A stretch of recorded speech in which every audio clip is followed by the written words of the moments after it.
Oke, baik. Assalamualaikum warahmatullahi wabarakatuh. Waalaikumsalam warahmatullahi wabarakatuh. Oke, baik. Selamat datang di Fisika Dasar 1 ya.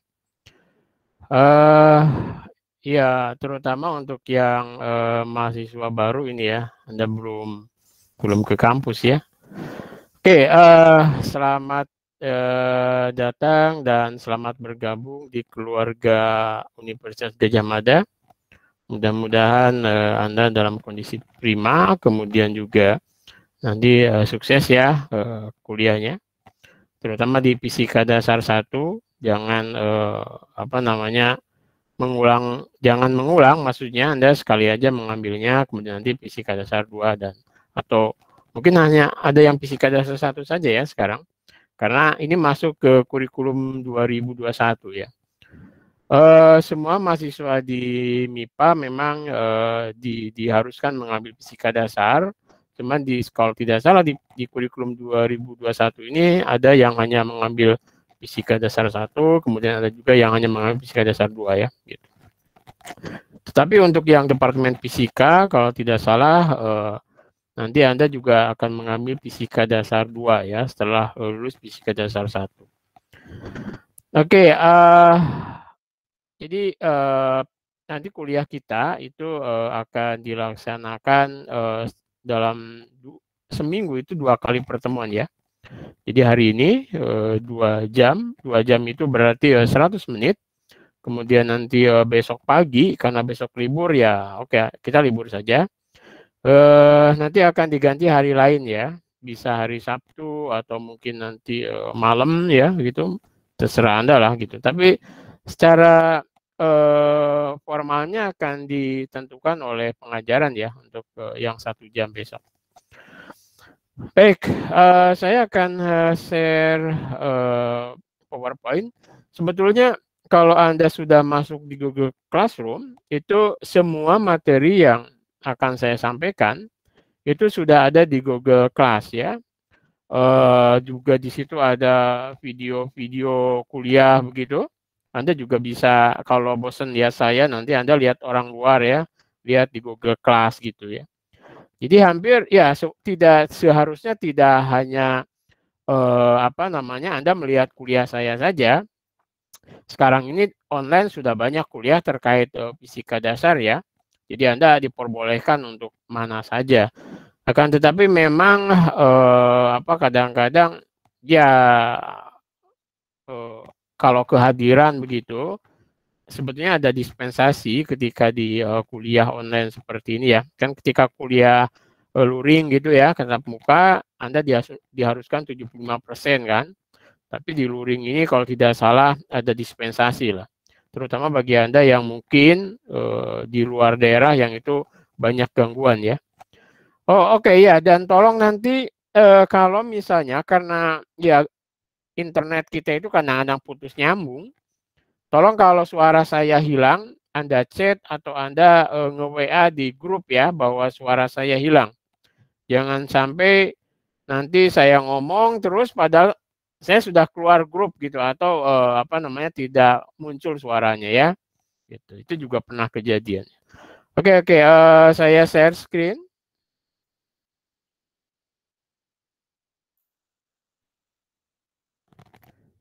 Sudah kelihatan? Sudah, Pak. Sudah, Pak. Sudah, Pak. Oke, baik. Nah, kuliah kita itu fisika dasar 1 FFF itu 1011 ya gitu. Nah, sebentar.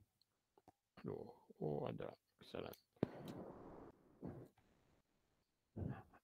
Pengampunya itu ada 2 orang ya.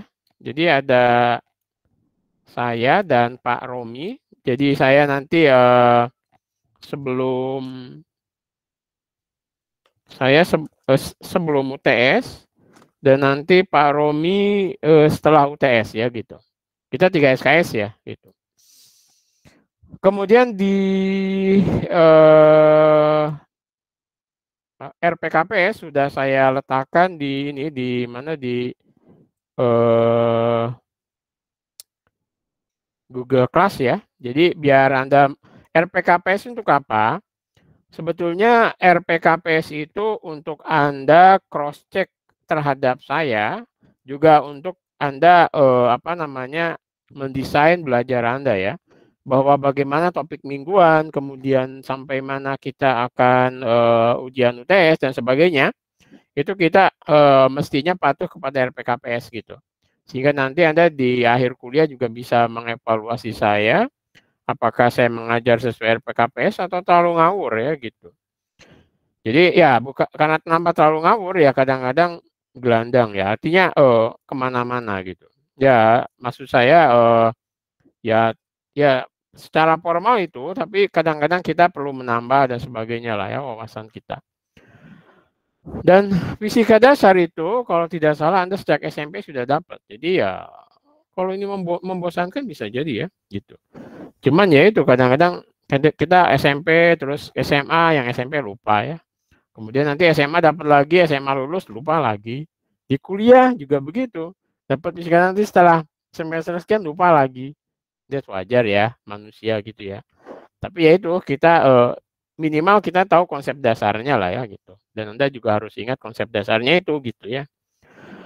Oke, silabusnya ini ya, Anda juga bisa cek di RPKPS-nya. Jadi kita ada silabus fisika dasar 1 itu terkait dengan mekanika sama termodinamika ya. Nanti ada fluida juga.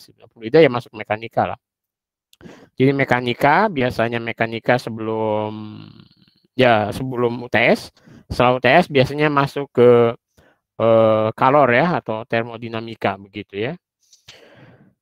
Nah itu, ya kalau Anda lihat topik-topiknya udah nggak asing sebetulnya. Anda semuanya sama ya gitu. Kan ada besaran fisika, kinematika, dinamika, gaya tuh gaya Newton aja ya kan gitu. Kemudian nanti ada torka, momen inersia, rotasi, suhu, kalor, termodinamika, entropi biasa ya gitu. Jadi Anda sudah biasa.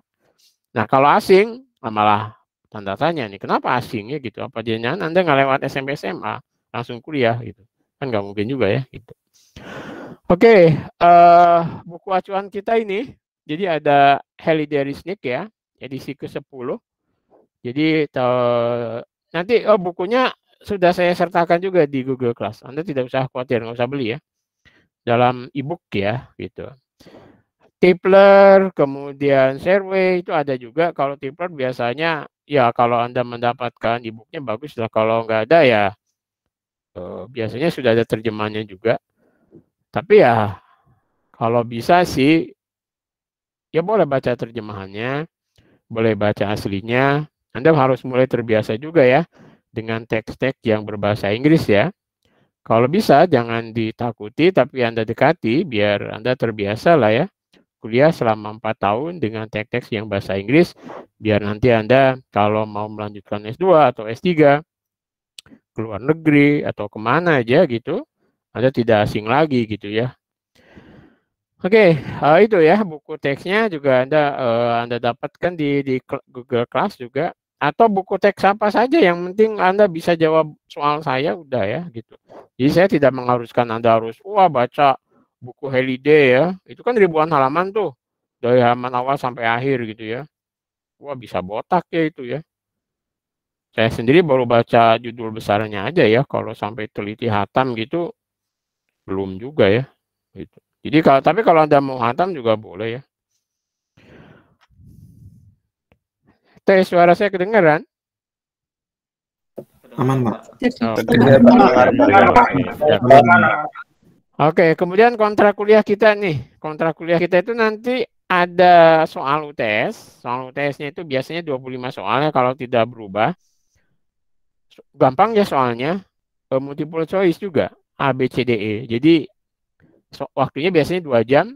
Tapi dalam waktu 10 menit bisa selesai ya. Kalau Anda menebak aja. 1A, 2B, atau 1C sambil merem gitu ya. Boleh aja ya. Karena tuh nggak ditanyain juga jawabannya seperti apa caranya ya gitu. Jadi kalau Anda malamnya mau berdoa dulu, tahajud dulu juga boleh biar Anda beruntung ya. Jadi UTS ada 25 soal, jadi multiple choice biasanya. Kemudian nanti ada PR ya. Nah, kalau bisa PR itu walaupun kita sebut 10%, tapi bagi saya nanti dalam artian saya tidak ingin merugikan Anda kalau misalnya itu bisa jadi komposisinya bukan 40-50-10 ya, 40-10 gitu, tapi bisa jadi PR itu akan membantu juga. Jadi tolong PR dikerjakan ya gitu. PR itu pekerjaan rumah gitu. Jadi dikerjakan dan itu boleh Anda belajar bersama kan, tidak harus individual ya.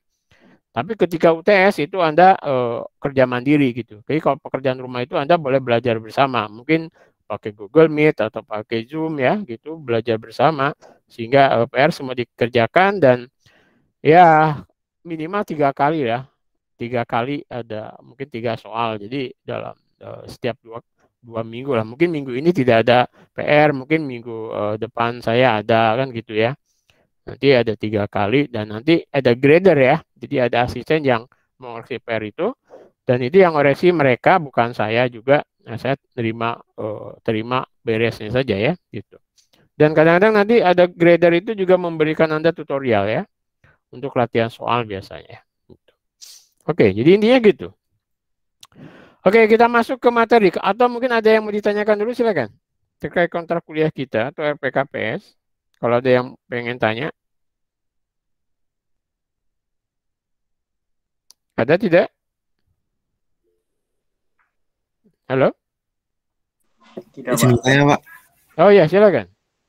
Izin bertanya, pada saat kuliah itu ada kuis juga tidak ya, Pak, untuk kelas dengan Pak Mitrayana? Oh, kalau ketika kita luring dulu, biasanya ada kuis kalau saya tuh. Tapi ketika daring ini, saya meniadakan kuis ya. Kenapa? Ya, karena waktu kita mepet sebetulnya. Ketika 100 menit, kita itu sebetulnya di diskon ya 50 menit. Jadi 50 menit saja sebetulnya gitu. Kenapa begitu? Ya biar laptop Anda juga tidak panas dan kuota Anda tidak cepat habis ya. Gitu. Seperti itu. Sehingga kuis itu mungkin terlalu membuang waktu, jadi tidak ada ya. Jadi tapi kebijakan nanti Pak Romi saya kurang tahu. Kalau dengan saya kuis nggak ada, tapi adanya PR saja. Cukup jelas ya? Jelas, Pak. Terima kasih, Pak Mitrayana. Oke. Ada lagi yang lain? Oke, kalau tidak ada saya lanjut ya. Oke, nah kuliah kita pendahuluan ya. Jadi kalau fisika dasar, saya melampirkan ini ada foto ya. Foto anak-anak TK tuh waktu itu. Waktu itu zaman anak saya masih kecil. Sekarang sudah semester 5. Cukup lama foto ini ya. Foto ini belum saya ubah juga, nggak sempat juga. Tapi yang jelas ya, karena kita ingin melihat fenomena fisika itu ada di mana-mana maksudnya. Tidak melulu bahwa fenomena fisika itu ada di laboratorium ya, atau ada di laboratorium fisika dasar gitu, karena kita sedang fisika dasar, kemudian fenomena fisikanya ada di lab fisika dasar, enggak juga ya. Fenomena fisika itu tentu ada di mana-mana, yang jelas ada di alam dunia ya tentunya, karena hukum fisika kita hanya berlaku di dunia ini, belum tentu nanti di akhirat berlaku ya, tentunya lain ya hukum fisikanya, beda. Kenapa? Karena alamnya memang berbeda gitu. Nah, nanti makanya kita akan menggiring Anda ke model dan sebagainya nanti, bahwa hukum-hukum yang Anda pelajari tentang gerak, tentang laju, momentum, kerja, energi, ya, rotasi, fluida dan sebagainya, itu hanya berlaku di dunia ini ya gitu. Nah, nanti kalau Anda berpindah ke tentunya kalau ke planet lain juga nanti ada bisa transformasi koordinat lah ya gitu. Tapi kalau ke dunia lain itu sedikit berbeda juga. Nanti hukum-hukumnya berbeda juga. Dan kalau Anda lihat fisika dasar itu memang ada fisika klasik dan fisika modern ya. Nah, fisika dasar biasanya masuk ke fisika klasik. Fisika klasik itu yang mengaturkan hukum Newton.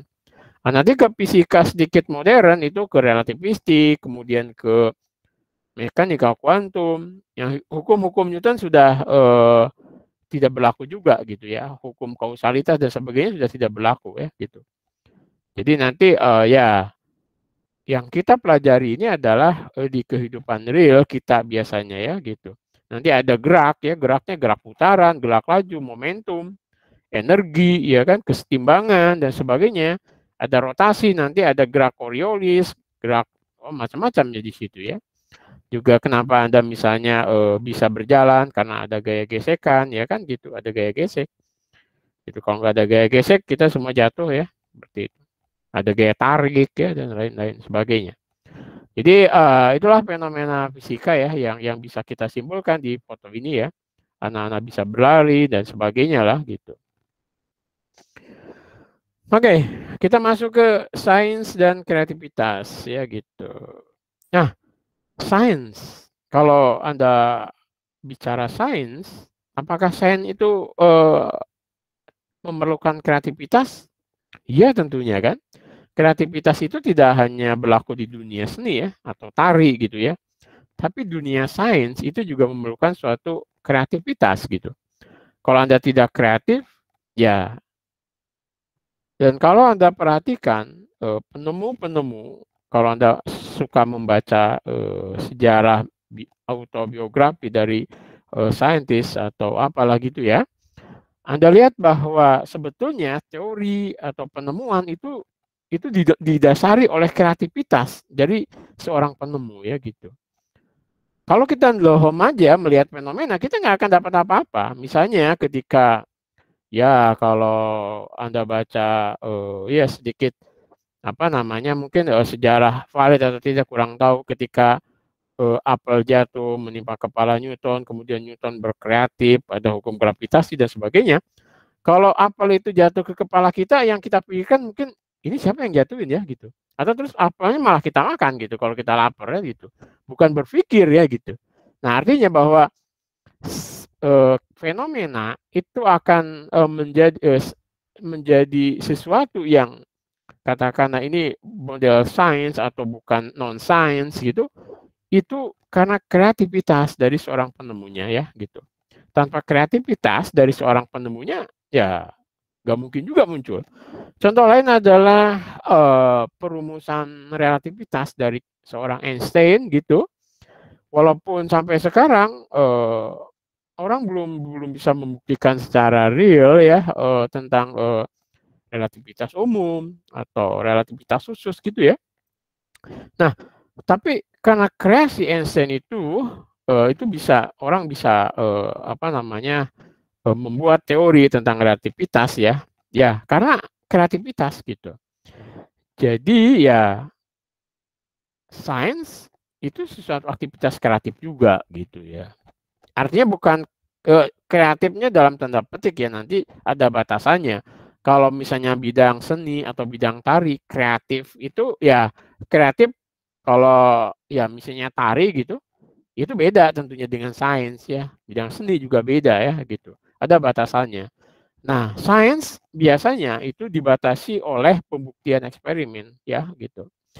Jadi kreativitas seseorang terkait dengan suatu teori untuk suatu fenomena itu dibatasi oleh pengamatan, eksperimen dan sebagainya. Jadi kebenaran teori dalam sains itu butuh pengujian kan gitu. Ya, tapi memang ya hampir semua, tidak hanya di sains sebetulnya. Ketika orang berteori termasuk contohlah saya beberapa bulan lalu itu juga menguji seorang doktor di ISI ya, Institut Seni Jogja. Nah, tapi definisi besaran-besarannya dia tentang misalnya apa namanya timbre itu berbeda dengan fisika. Cuman memang dia juga harus diuji kebenaran tentang timbre lah, misalnya kalau dalam musik itu ada timbre. Timbre bagi dia itu sesuatu yang menggebu atau apa gitu. Bagi kita timbre adalah perubahan frekuensi kan gitu jelas gitu. Artinya sesuatu yang bisa diukur. Tapi bagi orang seni mungkin beda definisinya ya. Tapi ya semua memiliki karakter ya dalam bidang masing-masing gitu. Kemudian ada nggak sih fisika hubungannya dengan bidang lain? Ya tentu ya gitu.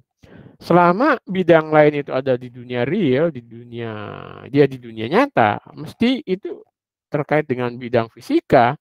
Apa yang nggak bisa terkait dengan bidang fisika? semua berhubungan dengan hukum fisika. Orang kimia jelas ya, itu ada termodinamika, ada kuantum, ada molekul, gerak dan sebagainya. Itu fisika semua. Biologi juga begitu. Orang bernapas, orang berlari, orang ya metabolisme dan sebagainya itu juga kaitannya dengan fisika. Kemudian orang sosial, iya juga dia hidup di dunia fisik ya gitu. Jadi tentu sangat erat ya. Gitu. Jadi fisika, bidang lain, MIPA itu sangat terkait tentunya. Nah MIPA kita ini memiliki 4 departemen, ada matematik, tentunya sangat terkait dengan mungkin model ya, model matematis, teoritik gitu. Kemudian ada teman-teman Ilkom untuk membuat simulasi dari model matematis itu. Kemudian orang fisika mendesain eksperimen untuk membuktikannya. Kemudian teman-teman kimia melihat metabolisme, chemistry dari kaitan itu. Oh, menarik ya. Jadi ya memang saling terkait tentunya ya. Nah, contoh real yang saya sendiri lakukan adalah ketika saya orang fisika, tapi riset saya di fisika terapan, terutama di di bidang kesehatan ya, untuk mendeteksi penyakit dalam melalui pernapasan. Jadi saya orang yang bisa ngambil napas selain malaikat ya, orang sakit kita ambil napasnya, kemudian kita detek beliau penyakitnya seperti apa dan sebagainya ya gitu. Kemudian kita juga saya di laser ya untuk deteksi dini penyakit dalam. Ini contoh tas saya waktu kita kuliah dulu ya. Jadi beberapa peralatan. Kalau Anda lihat peralatannya cukup canggih, ya bukan di fisika dasar ya. Ini ada di Redboud sana ya di Belanda ya gitu. Kemudian ini juga kita mendeteksi alga ya, alga hijau ya untuk kalau dia kalau dia dibunuh alga itu bisa untuk rekayasa genetika ya. Itu bisa mengeluarkan NO dan NO-nya kita ukur ya gitu. Jadi fisika, kimia, biologi, kemudian kedokteran itu sebetulnya mereka saling terikat ya untuk melihat fenomenanya. Jadi tidak bisa dilepaskan satu sama lain sebetulnya. Nah, kalau Anda perhatikan peralatan praktikum fisika dasar dulu itu yang merancang itu adalah oleh seorang dokter, bukan oleh seorang fisikawan dulu. Jadi beliau itu adalah seorang dokter, disekolahkan keluar, kemudian di luar dia praktikum. Nah, ketika pulang dia merancang lab fisika dasar itu dirancang oleh beliau. Jadi itu adalah rancangan seorang dokter sebetulnya ya, seperti itu. Nah, sampai sekarang belum berubah. Oke, kita masuk ke ini, ada model, teori, dan hukum ya. Jadi dalam fisika itu ada yang disebut dengan model. Model itu analogi sebetulnya dari suatu fenomena. Jadi model, misalnya model bumi ya gitu. Model bumi, ya kita modelkan bulat. Kemudian kita memodelkan gerak objek, misalnya objek bergerak, kita modelkan titik. Kenapa dibuat model? Ya biar lebih sederhana untuk mengamati pergerakan objek. Jadi kalau objek bergerak, misalnya mitra laina jalan, maka daripada mitra laina yang dilihat pergerakannya, tangannya, kemudian kepalanya, kemudian kakinya, lebih baik saya modelkan dia sebagai titik kan gitu. Kita lihat titik pusarnya, dia bergerak, oke, objek dari situ kita bisa menerapkan hukum Newton dan sebagainya ya gitu. Nah, jadi model itu relatif sederhana daripada alam secara nyata ya gitu. Nah, teori itu biasanya sering dikembangkan dari model ya, model dari gerak kemudian dia buat teori ya. Nah, jadi hukum, jadi ada istilah hukum ya. Misalnya hukum Newton kan, hukum gravitasi. Itu biasanya pernyataan singkat tapi bersifat lebih umum ya, mengenai perilaku alam. Hukum Newton 1 ya, hukum Newton 1 misalnya tentang objek yang bergerak kalau percepatannya konstan. Berarti di situ dia tidak resultan gaya pada objek itu kan 0 ya. Sehingga dia bergerak tanpa percepatan, sehingga bergerak dengan kecepatan konstan begitu kan. Itu hukum Newton 1 dan itu berlaku secara umum gitu kan di alam ya gitu. Kemudian ada hukum gravitasi, kemudian sebagainya. Nah, tapi selain hukum ada juga kalau Anda dengar prinsip Archimedes ya tentang misalnya gaya apung. Nah, tapi prinsip itu biasanya lebih kurang umum, dia lebih khusus. Kalau misalnya prinsip Archimedes kan hanya berlaku dalam model benda ya, benda apung dan sebagainya. Ya. Oke, tapi saya tidak akan menanya apa model apa itu, cuman Anda biar tahu aja. Nah, kemudian dalam fisika itu kan kalau fisika itu kaitannya dengan ukur mengukur sebetulnya, ilmu ukur ya gitu.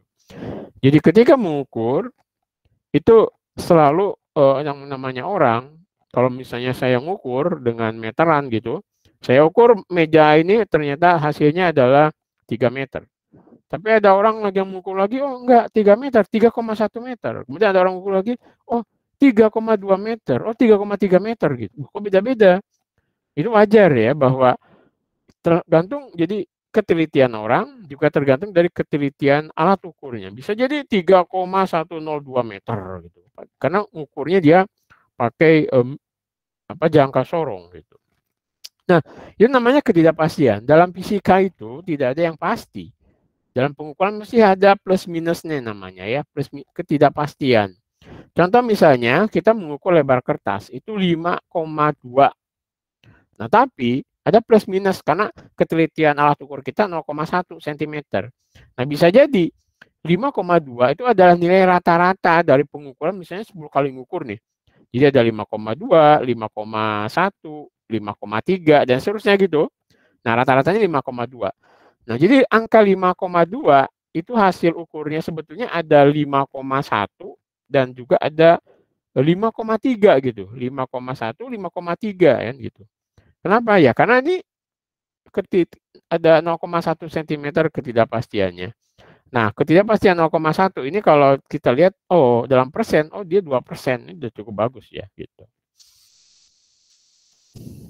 Nah, dalam penulisan ilmiah, biasanya kita harus hati-hati ya, ada yang namanya angka signifikan.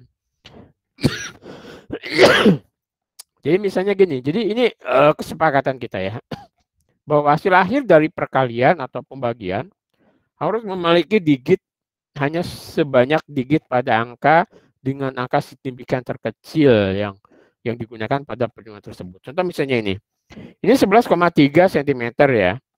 11,3 cm itu ada 3 angka penting di sini, ya kan? 1, 2, 3. Ada 3 angka penting, kemudian ini ada 6,8 cm, ini ada 2 angka penting, ya. Nah, maka ini kan kalau dikalikan secara kalkulator ini 76,84 cm. Tapi karena di sini Anda lihat ini hanya 2 angka penting, berarti yang 76,84 itu ditulis menjadi 77 cm gitu. Kenapa? Karena ada 2 angka penting, tinggal 2 angka penting, gitu ya. Jadi pahami ya, gitu. Jadi angka penting, angka signifikan, kadang-kadang sebutnya angka signifikan atau angka penting ya. Jadi kalau ini ada 3 angka penting, ini 2 angka penting, jadi Anda turunkan ke 2 angka penting ya, gitu. Kemudian kalau hasil dari penjumlahan atau pengurangan 2 bilangan, ini tidak mempunyai angka penting di luar tempat desimal terakhir di mana kedua bilangan asal mempunyai angka penting. Intinya gini, jadi ketika ada penjumlahan dan pengurangan, Anda lihat ini apa namanya angka di belakang koma ini. Ini kan ada 1, 2, 3. Di belakang ini 1, 2, 3, 4. Nah, jadi hasilnya kalau ini Anda jumlahkan kan 1,2534 nih ya. Kalau dijumlahkan. Nah, tapi kalau kita lihat dalam biasanya dalam fisika dan konsensus ya, kita hanya boleh menggunakan 1,253. Ini ada 3 di belakang koma, angka, 3 angka. Ini juga ada 3 angka. Jadi diambil yang paling angka di belakang koma paling kecil gitu ya. Gitu itu. Nah, contoh nih misalnya ada apakah ini cincin Anda ya? Seorang teman ingin meminjam cincin emas Anda selama 1 hari untuk diperlihatkan kepada keluarganya. Mungkin ingin melamar orang ya, pinjam cincin orang dulu gitu. Nah, Anda sedikit khawatir nih, sehingga Anda menimbang cincin itu pada suatu timbangan hingga terbaca 8,17 gram gitu. Nah, ketepatan timbangan tersebut itu plus minus 0,05 gram gitu ya. Jadi Anda terbaca 8,17 gram, kemudian ketelitian timbangannya itu 0,05 gram. Hari berikutnya teman Anda itu mengembalikan cincinnya, kemudian Anda timbang. Ternyata 8,09 gram. Apakah ini cincin Anda? Halo? Izin menjawab, Pak. Ya, Tidak, Pak. silakan. Tidak. Ya? Bisa Silakan. jadi iya, bisa jadi tidak, Pak. Oh, kenapa? Karena itu kan ketidakpastiannya 0,05. Bisa jadi kurang dari 8,17 yang diukur tadi atau lebih dari 8,17 itu, Pak. Kan plus minus 0,05. Berarti 8,17 dikurangi 0,05 jadinya 8,09. Gitu, Pak. Oke. Oke. Jadi bisa artinya belum tentu juga gitu ya, bisa ini cincin kita atau bukan. Oke. Tadi menurut ada yang jawab bukan ya? Kenapa? Halo? Mas yang menjawab pasti ini bukan gitu. Kenapa kira-kira? Soalnya kan jika dikurangi dengan 0,05 kan jadinya 8,12 dengan kalau ditambah jadinya 8,22. Jadi rentangnya itu antara 8,12 sampai 8,22. Oh, gitu, oke. Betul sekali ya. Jadi ini bisa dipastikan bahwa ini bukan cincin Anda. Kenapa? Ya karena ini timbangan kita itu teliti banget gitu ya, 0,05 gram. Nah ini kalau Anda kurangi rentangnya itu bukan di rentang ukuran kita, kan gitu. Jadi tadi betul kalau Anda kurangi ini 0,05 ini menjadi 0,12 kan gitu. Tapi kalau Anda tambahkan itu ada jadi antara 8,12 ya. Sorry, 8,12 sampai 8,23 kan gitu. Ini cincin Anda gitu.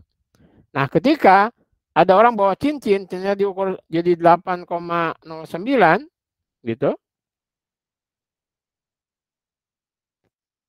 Ya. Plus minus. Tapi coba kita lihat kalau ditambahkan 5 jadi berapa nih? 8,14. 8,14, Pak. 8,14. 8,14. Oke. Tapi sebetulnya kalau Anda lihat ini adalah cincin Anda. Iya ya? Kenapa? Karena 8,09 kalau ketelitiannya 0,05 ya kan? Kalau Anda tambahkan, ini akan menjadi yang ini itu antara 8,04 ya sampai 8,14. Ini ada di rentang sini gitu loh sebetulnya. Oke. Jadi ini sebetulnya cincin Anda ya. Oke? Ya karena masih masuk rentang sini ya. Bisa jadi ya gitu. Waktu itu Anda mungkin ngantuk atau ada apa gitu, ada udara dan sebagainya lah ya. Jadi ini cincin Anda ya. Clear? Baik, Pak. Oke, Kak, Pak. Berarti ini ditambahin dulu rentangnya gitu ya, Pak ya? Ya. Dari rentangnya kan rentang ini kan jadi antara 8,04 sampai 8,14. Masih masuk rentang ini sebetulnya kan. Gitu. Oh, iya, Pak. Terima kasih, Pak. Oke, ya. Oke, kita masuk ke sekarang ke satuan, standar dan sistem internasional. Oh ya, yang perlu Anda ingat kalau di buku-buku tahun 2018 seperti buku Halliday itu dia masih belum, karena sistem internasional itu sekarang ada revisi di bulan Mei 2019 ya. Kalau nanti Anda coba cek di sini di https://nist.gov ya, ini tentang satuan metrik ya. Itu sekarang sudah ada sebetulnya sih masih sama, masih 7 besaran pokok, akan tetapi standar untuk besaran-besaran ini tidak lagi diletakkan pada misalnya kiloan yang ditaruh di Paris dan sebagainya. Sekarang lebih ke standar-standar hukum alam, misalnya Avogadro dan sebagainya ya, bilangan apa tuh namanya, ya Anda bisa baca lebih lanjut tuh.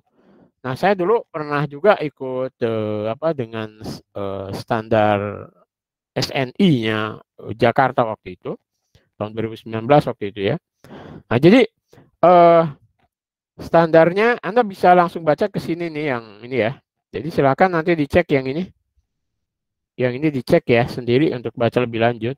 Nah, walaupun sebetulnya kita masih berkonsensus bahwa besaran pokok yang ada di alam ini masih 7 besaran pokok, yaitu panjang, massa, waktu, suhu, kuat arus, intensitas cahaya, sama jumlah zat ya. Satuannya dalam MKS itu ada meter, kilogram, skon, Kelvin, ampere, kandela, mol. Nah, nanti kalau disingkat ada meter, kilogram, skon, Kelvin, ampere ya, kandela, mol. Kemudian nanti dimensinya ada L, M, T, theta, I, J, N ya gitu. Masih 7 besaran pokok gitu. Cuman ketika misalnya waktu, ketika misalnya massa itu apa gitu, itu ada perubahan standar. Lebih ke konstanta-konstanta alam. Kenapa begitu? Karena inginnya bahwa standar fisis itu bisa berlaku di seluruh dunia gitu loh. Pengennya gitu. Ya. Oke, kemudian selain besaran pokok ada besaran namanya besaran turunan ya gitu. Nah, besaran turunan itu biasanya turunan dari besaran pokok. Contoh misalnya luas ya. Luas itu turunan dari panjang kali panjang atau panjang kali lebar ya. Sehingga dimensinya akan L kuadrat. Kemudian volume itu panjang kali lebar kali tinggi. Ini kan dimensinya L, L, L jadi L3. Percepatan itu pergeseran, itu L, dimensinya waktu itu T kuadrat sehingga LT pangkat min 2. Dimensinya maksudnya. Begitu gaya ya, gaya itu massa kali percepatan. Percepatan itu pergeseran per waktu kuadrat sehingga dimensi gaya MLT kuadrat. Nah, sehingga kadang-kadang dimensi itu bisa dipakai untuk cek kebenaran suatu besaran dalam fisika ya. Gitu. Oke. Kemudian besaran itu di tiap negara kadang-kadang berbeda ya, beda-beda daerah, beda kebiasaan. Kalau di kita menggunakan feet itu jarang, nggak common. Kita biasanya menggunakan kilometer atau meter.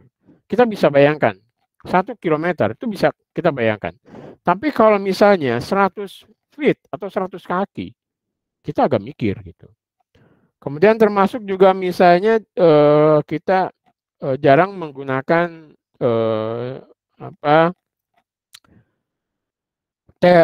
Fahrenheit ya. Kalau di orang Amerika itu senangnya dalam Fahrenheit. Misalnya suhu Anda berapa? Kira-kira 50 Fahrenheit. Kita mungkin kurang bisa ya. Tapi kalau dalam Celsius, suhu Anda berapa? 3,8 derajat Celcius. Oh, berarti nggak boleh masuk.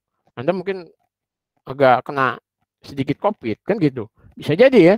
Kan kalau temperatur COVID itu sekitar 37, sekian ya. Berarti udah. Anda kalau masuk ke mall, suhu Anda 40, Anda nggak boleh masuk ya. Atau malah mendidih gitu ya. Gitu, nggak boleh ya.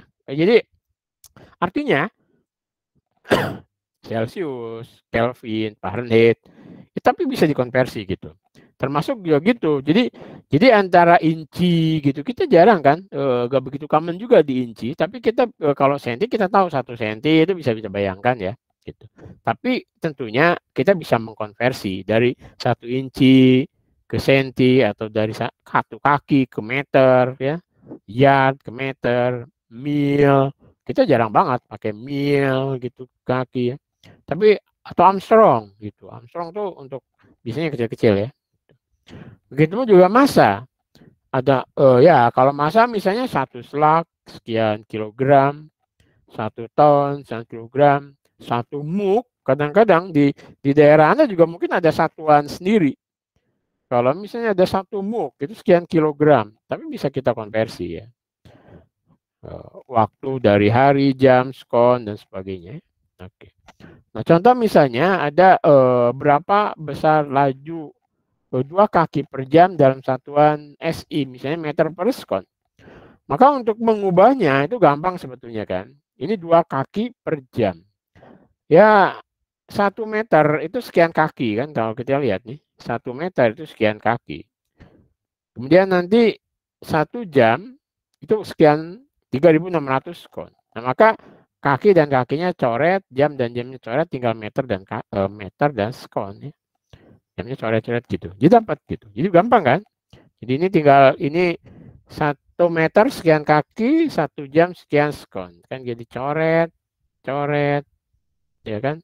Coret, coret. Cuma dihitung 2 kali 1 kali 1 bagi 3,281 bagi 3.600. Dapat ini ya. Gitu. Nah, kadang-kadang untuk memudahkan notasi untuk angka-angka kecil banget atau besar banget itu menggunakan notasi ilmiah. Jadi ada piko, nano, mikro, mili, senti, desi, deka, hekto, kilo, mega, giga, tera. Ya, gitu. Ini 10 pangkat min 12 dan seterusnya. Tidak perlu dihafalkan ya, perlu Anda tahu aja. Misalnya gini, saya sering bekerja untuk mendeteksi etilen yang diemisikan oleh buah.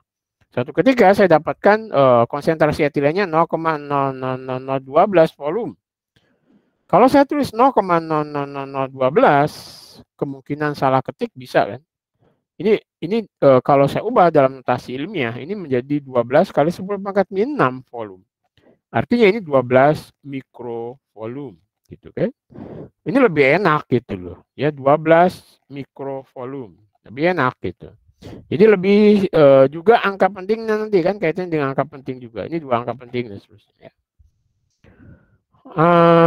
Oke. Jadi apa namanya? Ini kaitannya dengan suatu objek itu bila kita lihat lagi lebih dalam, ini ada emas, kemudian ini ada inti emas. Di inti emas itu ada proton, ya, ada neutron. Kemudian di dalam proton itu ada komposisinya, ada quark dan sebagainya gitu ya. Lebih dalam lagi ya gitu. Nah, oke. Kita di mekanika klasik itu biasanya kayak fisika dasar 1 itu mekanika klasik kan.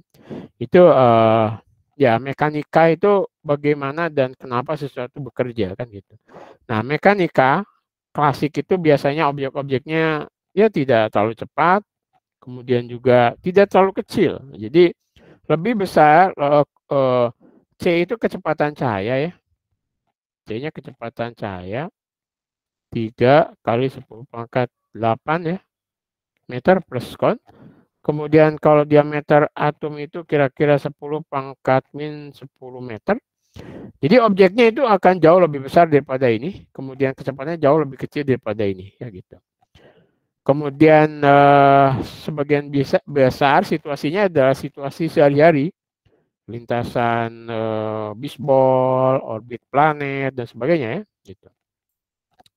Oke, ini tadi kita sudah sedikit memberikan contoh juga aja. Jadi panjang masa waktu, kemudian nanti ini contoh panjang-panjang mulai dari galaksi sampai tinggi orang ya. Ini 2 meter ini mungkin orang luar negeri ya. Sampai diameter proton ya kan sudah 10 pangkat min 15 meter gitu dan seterusnya ya.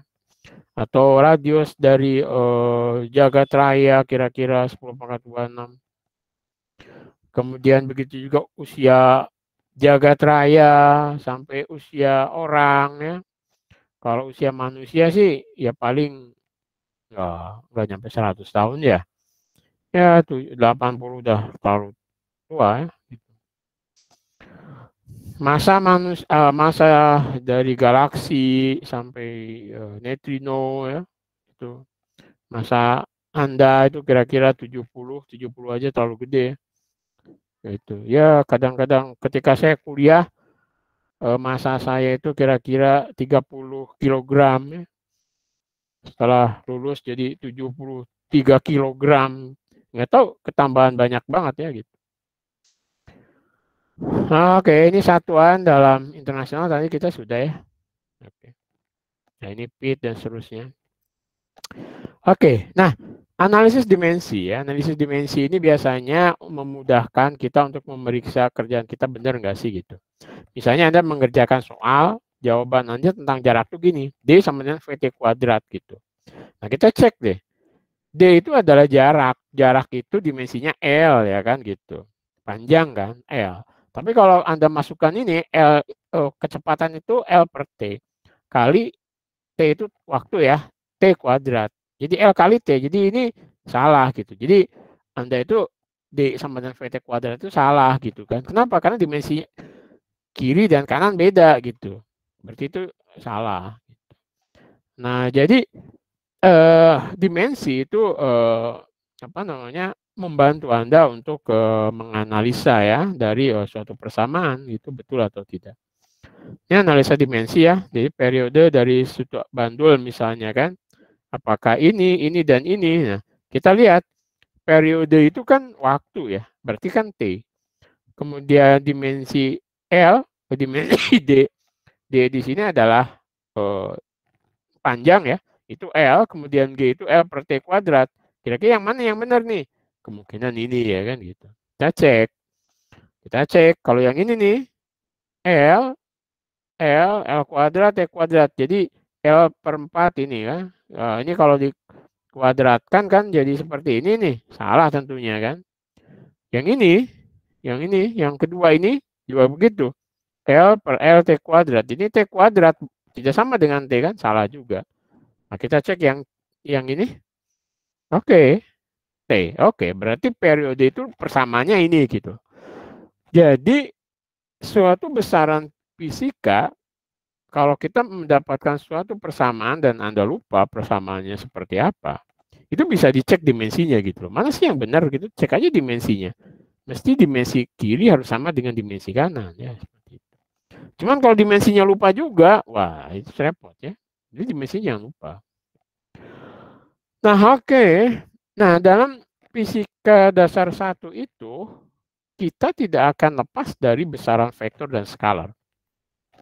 Kenapa? Karena kalau misalnya, kalau kita hanya kerja dalam satu dimensi, kita melihat gerak objek dalam satu dimensi, tidak perlu vektor, is okay gitu. Kenapa? Karena mesti hanya positif dan negatif saja. Kalau ke kanan positif, kalau ke kiri negatif, itu boleh gitu. Tapi ketika kita kerja nanti di 2 dan 3 dimensi, maka besaran vektor sangat perlu sekali gitu. Ya kan gitu. Nah, jadi ini misalnya bisa tanda plus negatif. Misalnya AY itu percepatan gravitasi ke arah bawah. Kita tambahkan dengan minus G. Itu boleh saja. Gitu ya. Termasuk nah ketika ini koordinat ya. Nah, dalam vektor itu biasanya, jangan lupa ya, boleh bold gitu, tapi biasanya ada panah gini. Jadi kalau besaran, ini vektor. Nah, ada panahnya ini gitu loh. Kan kalau kita ambil besarnya itu akan menjadi gini gitu. Jadi ini adalah ada panahnya di atas gitu. Jadi ini mestinya ada panahnya. Gitu kan. Nah, ini juga lupa saya. Jadi ini boleh huruf tebal kayak gini tapi juga ada panahnya di sini. Namanya vektor. Dia punya arah ya kan gitu. Nah, yang sering kita gunakan misalnya komponen dari vektor posisi ya. Ini vektor posisi biar jelas. Ini akan ada komponen ke X, komponen ke Y, komponen ke Z. Karena kita dalam koordinat Cartesian ya, X, Y, Z bisa ke atas ya.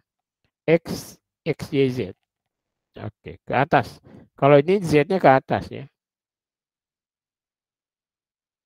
Ini ke atas. Kalau ke atas itu biasanya tanda gini. Kalau ke bawah itu tanda gini ya. Ini menunjukkan ke dalam ya. Kalau gini ini keluar ya. Gitu. Nah, Anda lihat R ini dalam ketika ada satu vektor nih ya. Ada vektor di X dan Y. Ini adalah vektor posisinya. Nah, ini bisa kita uraikan ke Rx dan Ry. Ini adalah X atau X ini X, ini adalah R cos theta. Ini E adalah R sin theta. Ya, seperti itu. Sehingga tetanya itu arah kestangan dari Y per X. Ya. Gitu. Nah, vektor itu punya panjang dan juga punya arah. Dalam panjangnya itu adalah kalau kita pakai Pitagoras, ini adalah R besar R ini adalah akar dari X kuadrat plus Y kuadrat. Jadi suatu panjang vektor jelas tidak bergantung pada arahnya ya gitu. Nah, ada yang namanya vektor satuan. Vektor satuan itu bedanya dengan vektor. Vektor satuan itu kalau vektor itu kan panahnya gini. Nah, kalau vektor satuan itu panahnya gini gitu. Namanya caping ya, vektor gini. Nah, ini kan, ini. Jadi ini adalah kalau kan utopi gitu. Nah, kayak gini, utopi. Nah, besarnya dari vektor satuan itu adalah 1 ya. Besar vektor satuan itu 1. Contoh vektor satuan dalam koordinat Kartesian itu ada I, J, dan K. Ya. Jadi ini vektor satuan ke arah I, vektor satuan ke arah J, vektor satuan ke arah K. Dia besarnya 1, dia punya arah tapi besarnya 1. Ya. Nah, vektor satuan, misalnya U, ini biasanya didefinisikan dengan vektor U dibagi besar vektor U. Gitu ya. Jadi dia 1 aja. Nanti kalau diambil besarnya kan 1. Ya, penjumlahan vektor ya dijumlahkan secara vektor. Jadi misalnya ada vektor A, vektor B, mau dijumlahkan, maka kita bisa menaruh ujung vektor A ke sini. Ujung dari vektor B, ke ujung sini, sehingga kita tarik dari sini ke sini. Ini adalah vektor C, vektor A plus vektor B. Ya. Nah, misalnya ini ada 2 vektor C, A, vektor A plus vektor B, maka ini akan kita jumlahkan yang X-nya. CX itu adalah AX plus BX, kemudian CY itu adalah AY plus BY. Jadi Anda bisa nyatukan sini, ini AX, ini BX, ini AY, ini BY. Ya. Nah, ini kan contohnya, ini berapa resultan vektor D dari, ini ya, kita A, B, C ya dijumlahkan saja kan. Ini jumlah ini jumlah gitu ya. Gampang ya.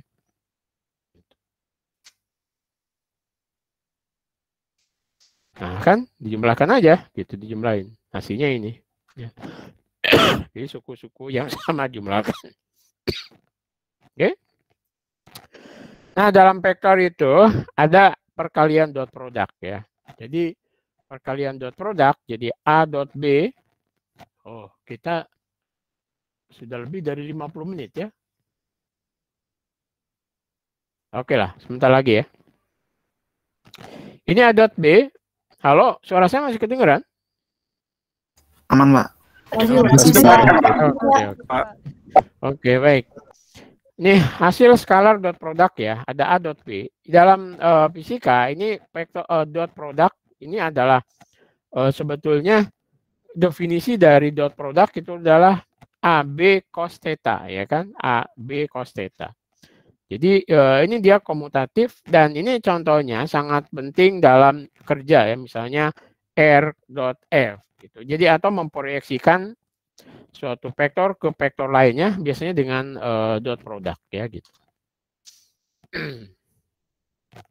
Oh, sorry. Nah, jadi dot product ini A dot B, ini dia B dot A sama. Jadi A dot B plus C itu A dot B, A dot C. Definisi dari A dot B itu adalah A, B, cos theta. Cos theta itu adalah sudut antara vektor A dan vektor B ya. Jadi, ini ada vektor A, kemudian ini vektor B. Maka ini adalah besar vektor A, besar vektor kali ya, besar vektor B, cos theta. Cos theta itu sudut antara vektor A dan vektor B. Contoh gampang misalnya, vektor satuan I didotkan dengan vektor satuan J. Ini kan besar vektor I, besar vektor satuan J, cos sudut antara I dan J, kalau Anda tadi tahu ini I, ini J kan gitu, ini sudutnya 90, cos 90. Cos 90 berapa? 0 kan? I dot J adalah 0 gitu. Ya kan? Kenapa? Karena sudut antara I dan J itu 0, besar I 1, J juga 1 ya, vektor satuan gitu. Kemudian yang lain adalah oke, kalau ini di usaha. Usaha itu kan D cross F cross D, jarak didotkan dengan pergeserannya, ya kan, vektor pergeseran.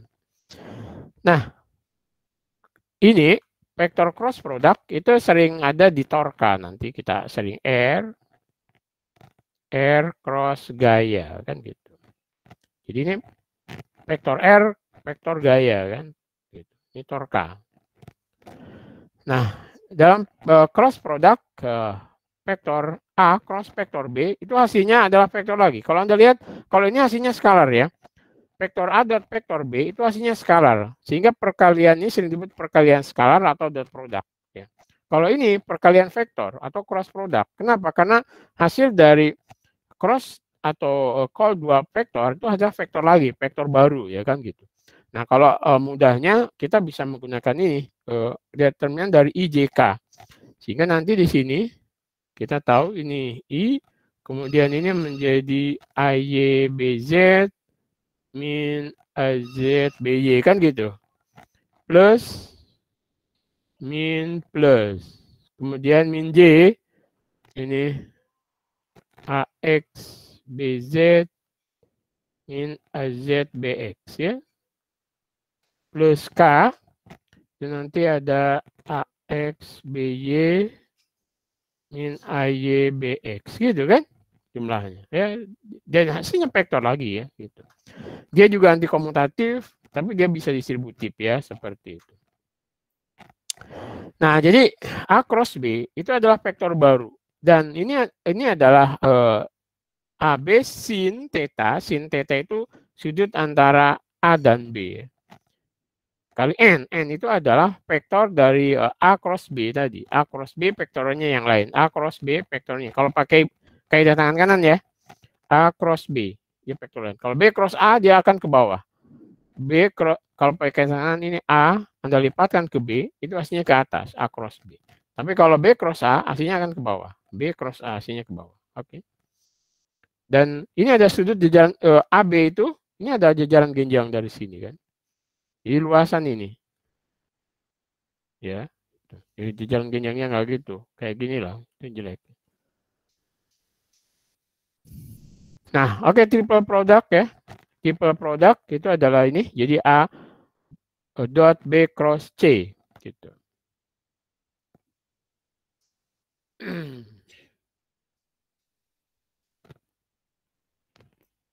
Oh, sorry. Nanti triple product ya tinggal seperti ini ya. Kemudian ini ada perubahan koordinat. Jadi, nah ini adalah matriks transformasi. Kalau misalnya ada koordinat A, koordinatnya A di koordinat IJ asen, maka AX asen itu tinggal dot ini kan, didotkan seperti ini ya. Ini ada derivatif dan sebagainya. Oke, yang ini kita akan minggu depan ya kita bahas. Oke. Ada yang ingin ditanyakan? Oke, yang belum absen ya, sorry. Kalau sambil nunggu yang mau ditanyakan saya share absensi ya. Sorry sebentar.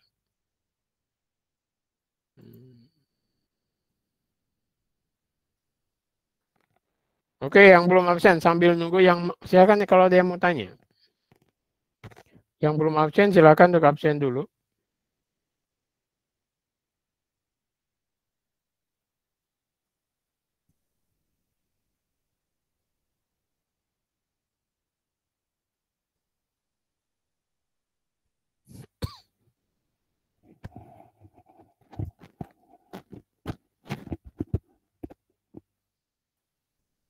Ada yang belum bisa absen?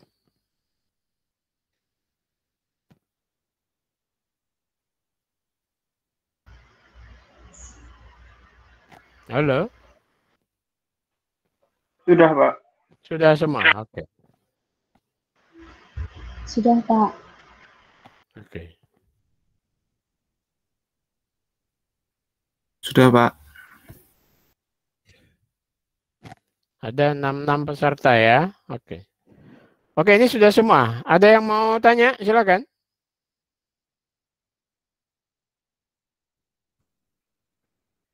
Silakan kalau ada yang mau tanya. atau nggak ada pertanyaan ya.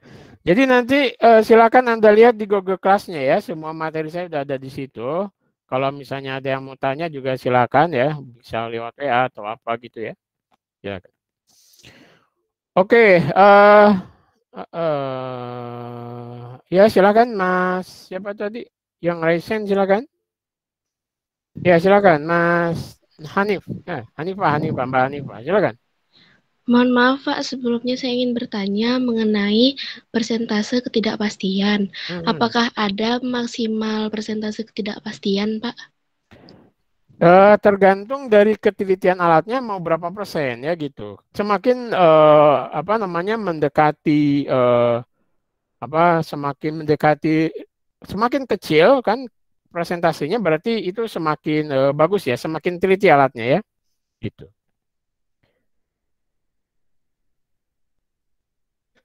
Jadi misalnya ya biasanya jangan sampai melebihi dari 30% misalnya kan gitu. Jangan melewati kalau biasanya plus minus 10% bolehlah misalnya diterima dalam pengukuran ini. Kalau lebih dari 10% nggak diterima kan gitu. Ya, gitu. Halo Mbak. Baik Pak, terima kasih banyak. Oke. Ada lagi yang lain?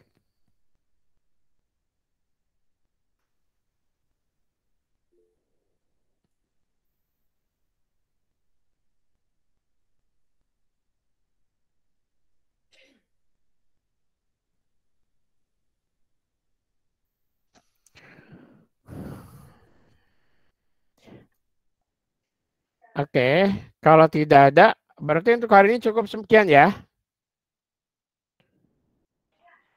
Terima kasih. Iya, silakan.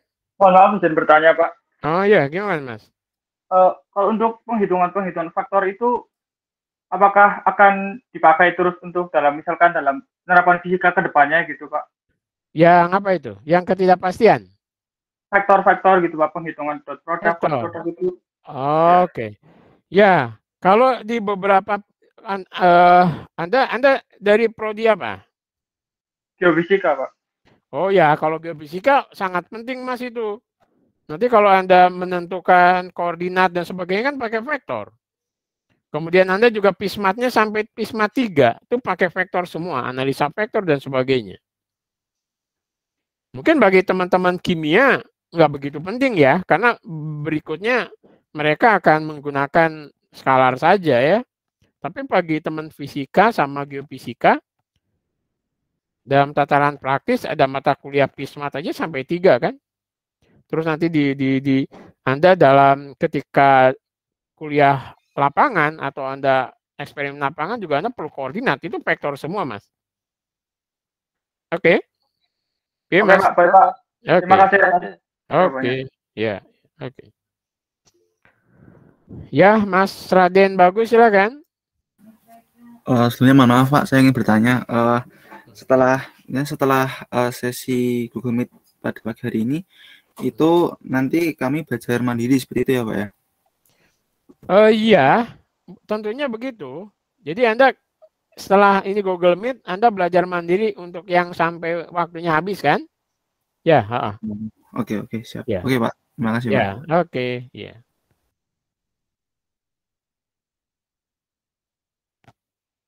Oke, silakan ada lagi yang lain.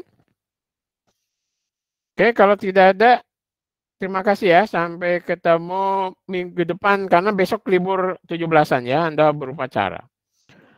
Dan oke, sekali lagi juga saya minta tolong kalau file recording dari Gmeet Gmeet ini nyasar ke email Anda, saya diberi akses untuk download atau ownernya dialihkan ke saya, ya gitu. Siapapun yang nyasar ke email Anda. Oke, begitu. Terima kasih. Salam sehat selalu. Assalamualaikum warahmatullahi wabarakatuh. Waalaikumsalam.